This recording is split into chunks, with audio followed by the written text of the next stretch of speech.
വളരെ പെയിൻഫുൾ ആയിട്ടുള്ള ഒരു സിറ്റുവേഷനിൽ കൂടിയാണ് നമ്മളിപ്പോൾ കടന്നു പോയിക്കൊണ്ടിരിക്കുന്നത്. ഇപ്പോൾ പതുക്കെ നമ്മൾ അതിൽ നിന്ന് കരകയറി വരുന്നുണ്ടെങ്കിലും നഷ്ടപ്പെട്ടതിൻ്റെ വേദന നമുക്കൊരിക്കലും എന്താ പറയുക, ആ വേദന ഒരിക്കലും നമുക്ക് മാറില്ല. നമ്മളെ കൊണ്ട് പറ്റുന്ന രീതിയിൽ നമ്മളെ സഹായിക്കുക, അതാണ് നമ്മളെ കൊണ്ട് ഇപ്പോൾ ചെയ്യാൻ പറ്റുന്നൊരു കാര്യം. അപ്പോൾ അങ്ങനെ ഒരുപാട് പേര് സഹായിച്ചതിൻ്റെ ഫലമായിട്ട് ഇപ്പോൾ അവർ പതുക്കെ ജീവിതത്തിലേക്ക് അവരുടെ ജീവിതത്തിലേക്ക് തിരിച്ചു വന്നുകൊണ്ടിരിക്കുകയാണ്. അപ്പോൾ ഞങ്ങളെ സംബന്ധിച്ചിടത്തോളം എന്ന് പറഞ്ഞു കഴിഞ്ഞാൽ ഞങ്ങൾക്ക് അവിടെ ചെന്ന് സഹായിക്കുക എന്ന് പറയുന്നത് നടപ്പിലാവും. ഒരുപാട് പേർക്ക് അത് കഴിയണമെന്നില്ല. ഭൂരിഭാഗം പേർക്കും ചെന്ന് അവരെ വോളണ്ടിയർ ചെയ്യാനോ ഒന്നും പറ്റിയെന്ന് വരില്ല. അപ്പം നമുക്ക് പറ്റുന്നത് ഫിനാൻഷ്യലി അല്ലെങ്കിൽ ഏത് രീതിയിലാണോ നമുക്ക് സപ്പോർട്ട് ചെയ്യാൻ പറ്റുന്നത് ആ രീതിയിൽ സപ്പോർട്ട് ചെയ്യുന്ന ഒരുമാതിരിപ്പെട്ട ആളുകളൊക്കെ ഫിനാൻഷ്യലിയാണ് സപ്പോർട്ട് ചെയ്യുന്നത്. ഒരുപാട് വേസ് ഉണ്ട്. അതായത് മുഖ്യമന്ത്രിയുടെ ദുരിതാശ്വാസ ഫണ്ട്, അങ്ങനത്തെ ഫണ്ടിൽ കൂടിയൊക്കെ ആൾക്കാർ ഡൊണേറ്റ് ചെയ്യുകയും അവിടെ അതുവഴി ഹെൽപ്പ് എത്തുകയും ചെയ്യുന്നുണ്ട്. അതൊക്കെ വളരെ നല്ല കാര്യമാണ്. ഒരുപാട് നല്ല മനുഷ്യരെ നമുക്ക് ഈ ഒരു കുറച്ച് ദിവസം അവിടുത്തെ ആ ഒരു പ്രശ്നത്തിൽ ഇറങ്ങിച്ചെന്നവരുണ്ട്. അല്ലാതെ ഒരുപാട് കാര്യങ്ങൾ അവിടെ എത്തിച്ചു കൊടുത്ത് അല്ലെങ്കിൽ അത് കൊടുക്കാൻ തയ്യാറായ അങ്ങനെ ഒരുപാട് ആളുകൾ, ഒരുപാട് നല്ല മനുഷ്യരെ നമുക്ക് ഈ ഒരു സമയത്ത് കാണാൻ പറ്റി. അപ്പോൾ എല്ലാവരോടും നമുക്ക് ആദ്യം തന്നെ ഒരു നന്ദിയാണ് പറയാനുള്ളത്. കാരണം നിങ്ങളത് അർഹിക്കുന്നുണ്ട്. ഇപ്പം ന്യൂസൊക്കെ കേട്ടപ്പോൾ തൊട്ട് എന്താ പറയുക, നമ്മൾ മെൻ്റലി ഭയങ്കര ഡൗൺ ആണ് ആ ഒരു കാര്യം കൊണ്ട് തന്നെ. പക്ഷെ പിന്നെ സന്തോഷം കൊണ്ടുവന്നത് ഇതുപോലെയുള്ള കാര്യങ്ങളാണ്, നല്ല മനസ്സുകളുടെ പ്രവർത്തനങ്ങളാണ്. പിന്നെ ഏതായാലും ഇപ്പോൾ ഒരുപാട് സഹായങ്ങൾ അവർക്ക് എത്തിക്കഴിഞ്ഞിരിക്കുന്നു. ഇപ്പോൾ അവിടേക്ക് വെള്ളമോ മറ്റു സംഭവങ്ങളൊന്നും എത്തിക്കേണ്ട കാര്യമില്ല എന്ന് അവിടെ നിന്നുള്ള കളക്ടർ പറഞ്ഞിട്ടുണ്ട്. അപ്പോൾ നമ്മൾക്കൊണ്ട് പറ്റുന്നതെന്ന് പറയുന്നത് ഇനിയുള്ള ഫിനാൻഷ്യൽ ഹെൽപ്പുകളാണ്. അത് മുഖ്യമന്ത്രിയുടെ ദുരിതാശ്വാസ നിധിയിലേക്ക് ഇടുകയാണ് ചെയ്യേണ്ടത്. അതാണ് ഏറ്റവും ബെറ്റർ. അതാകുമ്പോൾ കുറേ സുതാര്യമാണ്, നമുക്ക് അർഹതപ്പെട്ടവരിലേക്ക് അത് എത്തും എന്ന് നമുക്ക് പ്രതീക്ഷിക്കാവുന്ന ഒരു കാര്യമാണ്. എനിവേ, ഇതിൻ്റെ ഇടയിൽ നമുക്ക് വിഷമം ഉണ്ടാക്കുന്ന കാര്യങ്ങളെന്ന് പറയുന്നത് ഒരുപാട് പേര് ഈ ഒരു സിറ്റുവേഷനെ പോലെ നമുക്ക് ഫീൽ ചെയ്യുന്നതായിട്ട് തോന്നി. നമ്മുടെ ഈ ഒരു വയനാട് ദുരന്തവുമായി ബന്ധപ്പെട്ടിട്ടുള്ള ഇൻസ്റ്റഗ്രാമിലൊക്കെ ആണെങ്കിൽ അല്ലെങ്കിൽ സോഷ്യൽ മീഡിയ എവിടെയെങ്കിലും നമ്മൾ കയറി കഴിയുമ്പോൾ നമ്മൾ ഇപ്പോൾ കാണുന്ന ഒരു മെയിൻ സംഭവം എന്ന് പറയുന്നത് ചാരിറ്റി ഓർഗനൈസേഷൻസ് ഡൊണേഷൻസ് ആവശ്യപ്പെട്ടിട്ടുള്ള പരസ്യങ്ങളാണ്. ഇപ്പം അങ്ങനെ ഒരു പരസ്യം അവിടെ വരണമെന്നുണ്ടെങ്കിൽ തന്നെ അവർ എത്രയോ പൈസ അതിനു വേണ്ടി പ്രൊമോഷന് വേണ്ടിയിട്ട് മെറ്റയിലേക്കൊക്കെ മറ്റും പേ ചെയ്യേണ്ടതായിട്ടുണ്ട്. അപ്പോൾ അതായത് അവരത്രയും മുടക്കുന്നുണ്ടെങ്കിൽ അവരെന്തെങ്കിലുമൊക്കെ തിരിച്ച് പ്രതീക്ഷിക്കാതിരിക്കാൻ ചാൻസ് ഇല്ല എന്ന് തന്നെയാണ് ഞങ്ങൾക്ക് തോന്നുന്നത്. അപ്പോൾ അതിൽ ഒരുപാട് ഓർഗനൈസേഷൻസ് ഉണ്ട്. ഇപ്പോൾ ഇമ്പാക്റ്റ് ഗുരു, ചൈൽഡ് കെയർ ഫൗണ്ടേഷൻ തുടങ്ങി ഒരുപാട് ഓർഗനൈസേഷൻസ്. അപ്പോൾ ഇവരെല്ലാവരും ഇപ്പോഴും കോൺസ്റ്റൻ്റ്ലി ഇപ്പോഴും പരസ്യം അതിനായിട്ട് വന്നുകൊണ്ടിരിക്കുന്നുണ്ട്. ഇവരുടെ സിസ്റ്റം നല്ലതല്ല എന്നൊന്നും പറയുന്നില്ല, അവരൊന്നും ചെയ്യുന്നില്ല എന്നും പറയുന്നില്ല. അവർ തീർച്ചയായിട്ടും ഒരുപാട് കാര്യങ്ങൾ ചെയ്യുന്നുണ്ട്, ഒരുപാട് പേരിലേക്ക് ഫണ്ട് എത്തുന്നുണ്ട്. പക്ഷേ ഇവരുടെ ഒരു ഫണ്ട് രീതി, ഒരു മാനേജ്മെൻറ്റ് നമുക്കത് എത്രത്തോളം ട്രാൻസ്പെറൻ്റ് ആണ് എന്നുള്ള കാര്യം നമുക്ക് വ്യക്തമായിട്ട് അറിയില്ല. ഞങ്ങളിത് പറയാനുള്ള ഒരു പ്രധാനപ്പെട്ട ഒരു കാരണം എന്ന് പറയുന്നത് ഞങ്ങളുടെ ഒരു പേഴ്സണൽ എക്സ്പീരിയൻസ് കൂടിയാണ്. അതെന്താണെന്ന് വെച്ച് കഴിഞ്ഞാൽ നിങ്ങൾക്ക് എല്ലാവർക്കും അറിയാം, അനന്തുവിൻ്റെ ട്രാൻസ്പ്ലാന്റിൻ്റെ സമയത്ത് നമുക്ക് ഫണ്ട് ഭയങ്കര ആവശ്യമായിരുന്നു. ഏതൊക്കെ വഴി നോക്കാൻ പറ്റുമോ ആ എല്ലാ വഴിയും നമ്മൾ നോക്കിയിട്ടുണ്ട്. അങ്ങനെ ഞങ്ങൾ ഇമ്പാക്ട് ഗുരു എന്ന് പറഞ്ഞ ആപ്പ് വഴിയും ഫണ്ട് റേസ് ചെയ്യാൻ ശ്രമിച്ചിരുന്നു. അതിനുള്ളൊരു കാരണം എന്ന് പറയുന്നത് ഇമ്പാക്ട് ഗുരു ആപ്പ് വഴിയൊക്കെ നമ്മൾ ക്രൗഡ് ഫണ്ടിങ് ആണ്.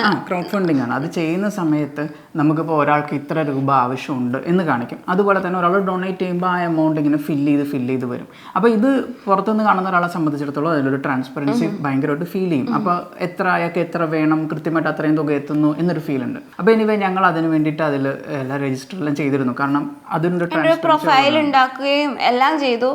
പക്ഷേ അതിനുശേഷം അവർ പറയാൻ തുടങ്ങി, അതായത് നമ്മളുടെ പേഴ്സണലി അറിയാവുന്ന കോണ്ടാക്ട്സിനാണ് ഇത് ഷെയർ ചെയ്ത് കൊടുക്കേണ്ടത്.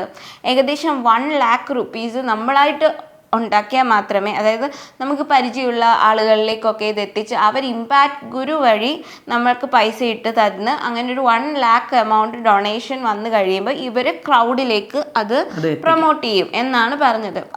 നമ്മുടെ പരിചയക്കാരെല്ലാവരും കൂടി 1 lakh തരാൻ ഉദ്ദേശിക്കുന്നത് ഇമ്പാക്ട് ഗുരു വഴി തന്ന് ആ 1 lakh നമ്മളിലേക്ക് എത്തുവാണെങ്കിൽ അത് കുഴപ്പമില്ല. ഓക്കെ, അത് അങ്ങനെ തന്നെയാണോ വരുന്നത് എന്നറിയാൻ വേണ്ടി, ബിക്കോസ് ഞാൻ എൻ്റെ ഫ്രണ്ട്സിനും അല്ലെങ്കിൽ എൻ്റെ അറിയാവുന്ന ആളുകളിലേക്കൊക്കെ അത് ഷെയർ ചെയ്ത് കൊടുക്കുന്നതിന് മുന്നേ എങ്ങനെയാണെന്നൊന്ന് അറിയാൻ വേണ്ടി ഞാനത് ഒന്ന് ട്രൈ ചെയ്തായിരുന്നു. അങ്ങനെ ഞാൻ അനന്തുവിന് വേണ്ടി ഫണ്ട് റൈസിങ്ങിന് പ്രൊഫൈൽ ഉണ്ടാക്കി ആ ഫണ്ട് റൈസിങ് പ്രൊഫൈലിലേക്ക് തന്നെ 1000 rupees ഡൊണേറ്റ് ചെയ്ത് നോക്കി. എൻ്റെ ഡിഫറെൻറ്റ് ക്രെഡൻഷ്യൽ വെച്ച് ഡൊണേറ്റ് ചെയ്ത് നോക്കി. അതിനുശേഷം അനന്തുവിൻ്റെ പ്രൊഫൈലിൽ വരുമ്പം അറൗണ്ട് 300 എബൗണ്ട്, പക്ഷെ അത്രയും രൂപയെ ഫണ്ടായിട്ട് കാണിക്കുന്നുള്ളൂ. അതായത് 1000 രൂപ ഡൊണേറ്റ് ഒരാൾ ചെയ്യുമ്പോൾ നമ്മളുടെ പ്രൊഫൈലിൽ അത് കൂടുന്നതായിട്ട് കാണിക്കുന്നത്. ഡൊണേഷൻ കിട്ടേണ്ട എമൗണ്ടിൻ്റെ സെക്ഷനിൽ 1000 തന്നെ കാണിക്കുന്നുണ്ട്, അത് എമൗണ്ട് കൂടുന്നുണ്ട്. പക്ഷെ പേഷ്യൻറ്റിന് എത്ര കിട്ടുന്നു എന്നുള്ളത് പേഷ്യൻറ്റിൻ്റെ പേജിലേക്ക് വരുമ്പോൾ ചെക്ക് ചെയ്യുമ്പോൾ നമുക്ക് കാണാൻ പറ്റുന്നത് 300 സംതിങ് രൂപ, 300 രൂപ ആണ് നമുക്ക് അതിൽ കിട്ടുന്നത്. അതായത് ഭയങ്കര ഒരു ഡിഫറൻസ് ആണ് പറയുന്നത്. 1000 രൂപ ഡൊണേറ്റ് ചെയ്യുമ്പോൾ പേഷ്യൻറ്റിന് കിട്ടുന്നത് അത്രയുമാണ്. ഓഫ് കോഴ്സ് ഇതുപോലുള്ളൊരു സ്ഥാപനം പ്രവർത്തിക്കുമ്പോൾ അവർക്ക് അതിൻ്റേതായിട്ടുള്ള പ്രൊമോഷണൽ കാര്യങ്ങൾ, സർവീസ് ചാർജ്, അങ്ങനെയുള്ള കാര്യങ്ങൾക്ക് വേണ്ടി അവർ ചാർജ് എടുത്താൽ പോലും വലിയൊരു തുക അതിലേക്ക് തന്നെ പോകുന്നു എന്ന് പറയുമ്പോൾ അത് ഭയങ്കര ഒരു പ്രോബ്ലമാണ്. അതൊരു വലിയൊരു ഇമ്പാക്റ്റ് ക്രിയേറ്റ് ചെയ്യുന്നില്ല. അപ്പോൾ അതുകൊണ്ട് തന്നെ ഞങ്ങൾ അവസാന സർവീസ് വേണ്ടാന്ന് വെച്ചിട്ട് ഡയറക്റ്റ് ക്രൗഡ് ഫണ്ടിങ് ചെയ്യാനുള്ള കാര്യങ്ങൾ തുടങ്ങി. അതിനുവേണ്ടി പ്രത്യേകം ബാങ്കിൽ അക്കൗണ്ടൊക്കെ സ്റ്റാർട്ട് ചെയ്തതിന് ശേഷമാണ് ഞങ്ങൾ അതിൻ്റെ കാര്യങ്ങളൊക്കെ. ആൻഡ് ഇവർ പറയുന്നുണ്ട് നമ്മൾ ഈ പേജ് രജിസ്റ്റർ ചെയ്യുമ്പോൾ തന്നെ അനുദുവിൻ്റെ പേജ് രജിസ്റ്റർ ചെയ്ത് പറഞ്ഞു അവർ 8% സർവീസ് ചാർജ് എടുക്കും, അതെടുക്കും, ഇതെടുക്കും എന്നൊക്കെ പറയുന്നുണ്ട്. അവർക്ക് അതൊക്കെ എടുത്തേ പറ്റുള്ളൂ. അങ്ങനെയൊക്കെ എടുത്താലും ഇത്രയും കുറയുമോ എന്നുള്ളത് ഒരു തോന്നൽ, ഒരു വല്ലാത്തൊരു റിയലൈസേഷൻ ആയിരുന്നു. ആൻഡ് അവരപ്പോൾ എത്ര രൂപയാണ് ഇതിനു വേണ്ടി അവർ എടുക്കുന്നത്, ഓരോ ആൾക്കാരും ഡൊണേറ്റ് ചെയ്യുമ്പോൾ. ആൻഡ് ഇതിനകത്ത് ഏറ്റവും വലിയ ഫണി തിങ് എന്താണെന്ന് വെച്ചാൽ നമ്മൾ ഡൊണേറ്റ് ചെയ്യുന്നവർ വിചാരിക്കുന്നത് നമ്മൾ 1000 രൂപ കൊടുത്തു എന്നാണ്. എൻ്റെ പേജിൽ ഇപ്പോഴും കിടപ്പുണ്ട്. ബേസിക്കലി പറഞ്ഞാൽ ഇപ്പോൾ ഡൊണേറ്റ് ചെയ്യുന്ന ആളുടെ പ്രതീക്ഷ എന്ന് പറയുന്നത് മുഴുവൻ തുകയും അവർ പ്രതീക്ഷിക്കുന്ന ആളിലേക്ക് മുഴുവൻ തുകയും എത്തുക എന്നുള്ളതാണ്. അപ്പം അത് നടക്കുന്നില്ല എന്ന് വരുന്നത് വളരെ സങ്കടകരമായിട്ടുള്ളൊരു കാര്യമാണ്. അപ്പോൾ ഇതുപോലെയുള്ള ചാരിറ്റബിൾ ഓർഗനൈസേഷൻസിന് അങ്ങനെ ഒരു സിസ്റ്റം കൂടിയുണ്ട്. എൻ്റെ ഒരു ഒപ്പീനിയൻ പറയുകയാണെങ്കിൽ ചാരിറ്റബിൾ ഓർഗനൈസേഷൻസ് അവരുടെ എക്സ്പെൻസസ് മീറ്റ് ചെയ്യാനായിട്ടുള്ളൊരു ഒരു ഫിനാൻഷ്യൽ സെറ്റപ്പ് അവർക്ക് ഉണ്ടായിരിക്കണം. അതല്ല അതിൽ നിന്ന് ഈ കിട്ടുന്ന ഫണ്ടിൽ നിന്ന് തന്നെയാണ് അവരുടെ പ്രോഫിറ്റും കാൽക്കുലേറ്റ് ചെയ്യുന്നതെങ്കിൽ പിന്നെ അതൊരു നോൺ പ്രോഫിറ്റ് ഓർഗനൈസേഷൻ എന്ന് പറയുന്ന ഒരു കാറ്റഗറിയിൽ പെടുത്താൻ പറ്റില്ല. അപ്പോൾ എനിവേസ് അങ്ങനെ ഒരു സിസ്റ്റം ഞങ്ങളുടെ ഒരു എക്സ്പീരിയൻസിൽ ഉണ്ടായിട്ടുണ്ട്. അപ്പോൾ ഇതുപോലുള്ള ചാരിറ്റബിൾ ഓർഗനൈസേഷൻസ് ഒരുപാട് പേര് ഇപ്പോൾ പ്രൊമോഷൻസ് ചെയ്യുന്നുണ്ട്. അപ്പോൾ ഈ പ്രൊമോഷൻ ചെയ്യുന്നവരെന്തായാലും പൈസ അതിനുവേണ്ടി മുടക്കുന്നുണ്ട്. അപ്പോൾ അവർ അതിൽ നിന്ന് തീർച്ചയായിട്ടും ഒരു ഫണ്ട് പ്രതീക്ഷിക്കുന്നുണ്ട് എന്ന് തന്നെയാണ് ഞങ്ങൾക്ക് മനസ്സിലാവുന്നത്. അപ്പോൾ അതുകൊണ്ട് ഞങ്ങൾക്ക് പറയാനുള്ളത്, നിങ്ങൾ ഇനിയും ഫൈനാൻഷ്യലി ഡൊണേറ്റ് ചെയ്യാൻ ആഗ്രഹിക്കുന്നുണ്ടെങ്കിൽ നമ്മുടെ മുഖ്യമന്ത്രിയുടെ ദുരിതാശ്വാസ നിധിയിലേക്ക് തന്നെ നിങ്ങൾ ഫണ്ട് ഡൊണേറ്റ് ചെയ്യുക. അപ്പോൾ അതാകുമ്പോൾ നമുക്ക് ട്രാൻസ്പെറൻസി ഉണ്ട്, നമുക്ക് അതിൻ്റെ ഫണ്ട് ഡിസ്ട്രിബ്യൂഷൻസ് കാര്യങ്ങളെല്ലാം തന്നെ നമുക്ക് ചെക്ക് ചെയ്യാനുള്ള ഒരു ഓപ്ഷൻ ഉണ്ട്. അപ്പോൾ അതൊരു മെയിൻ തിങ് ആയിട്ട് ഞങ്ങൾക്ക് നിങ്ങളോട് ഷെയർ ചെയ്യണമെന്ന് തോന്നി. NGOs നല്ല രീതിയിൽ പ്രവർത്തിക്കുന്ന ഒരുപാട് NGOs ഉണ്ട്. ഞങ്ങൾ NGOസിനെ ആക്ഷേപിക്കത്തില്ല, ചാരിറ്റി ഓർഗനൈസേഷനെ ആക്ഷേപിക്കത്തില്ല. പക്ഷേ കുറേ ഇതേപോലത്തെ ചാരിറ്റി ഇൻസ്റ്റിറ്റ്യൂഷൻസ് അല്ലെങ്കിൽ NGOs ഇതിനെ മുതലെടുക്കാനായിട്ടും ശ്രമിക്കുന്നുണ്ട്. പിന്നെ ഏതായാലും ഒരുപാട് നല്ല മനുഷ്യർ അല്ലാതെ തന്നെ ഇറങ്ങി തിരിച്ച് ഒരുപാട് കാര്യങ്ങൾ അവർക്ക് വേണ്ടി ചെയ്തിട്ടുണ്ട്.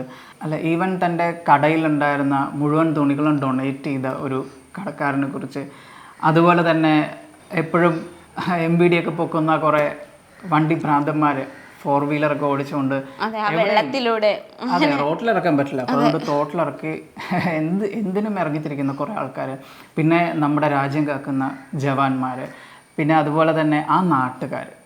ഈ ഒരു ഘട്ടത്തിൽ അവിടെ ഓടിച്ചെന്ന് മഴയും ഇതൊന്നും നോക്കാതെ ഭക്ഷണവും വെള്ളവും പോലും കഴിക്കാതെ അവിടെ കഷ്ടപ്പെട്ടവർ. അപ്പോൾ ഇവരോടൊക്കെ എന്താ പറയുക, ഒരുപാട് നന്ദിയുണ്ട്. ഞങ്ങളെപ്പോലെ അവിടേക്ക് എത്താൻ പറ്റാത്ത ഒരുപാട് പേര് ഞങ്ങളിട്ട് നിന്നിട്ട് ടെൻഷൻ അടിക്കുമ്പോൾ നിങ്ങളെപ്പോലുള്ളവർ അവിടെ ഒരു ഫിസിക്കൽ റെപ്രസെൻറ്റേഷനാണ്. അപ്പം ഭയങ്കര ഒരു സന്തോഷം തോന്നുന്ന ഒരു നിമിഷം, അതുപോലെ തന്നെ ഒരുപാട് അഭിമാനം തോന്നുന്ന നിമിഷം. മലയാളിയൊന്നും മാത്രമല്ല, നമുക്ക് പുറത്തുനിന്ന് ഒരുപാട് പേര് നമ്മളെ സപ്പോർട്ട് ചെയ്യുന്നുണ്ട്. ഇതിൽ നിന്ന് കരകയറി വരുന്നവർ സന്തോഷത്തോടെ തിരിച്ചു വരട്ടെ എന്നാണ് ഞങ്ങൾക്ക് പ്രാർത്ഥിക്കാനുള്ളത്. അപ്പോൾ അവരെക്കുറിച്ചും ഒരുപാട് ഞങ്ങൾ ഓർക്കുകയാണ്. പിന്നെ നമ്മളോട് വിട പറഞ്ഞവരെ, അവരെയും ഞങ്ങളുടെ പ്രാർത്ഥനയിൽ ഞങ്ങളെപ്പോഴും ഓർക്കുന്നതായിരിക്കും. അപ്പോൾ അതിൻ്റെ കൂടെ ഞങ്ങളുടെ ഒരു പേഴ്സണൽ എക്സ്പീരിയൻസ് കൂടി ഷെയർ ചെയ്യണമെന്ന് തോന്നി. കാരണം അത് നിങ്ങൾക്ക് യൂസ്ഫുൾ ആവുമെന്ന് ഞങ്ങൾക്ക് തോന്നിയതുകൊണ്ടാണ്. So thank you.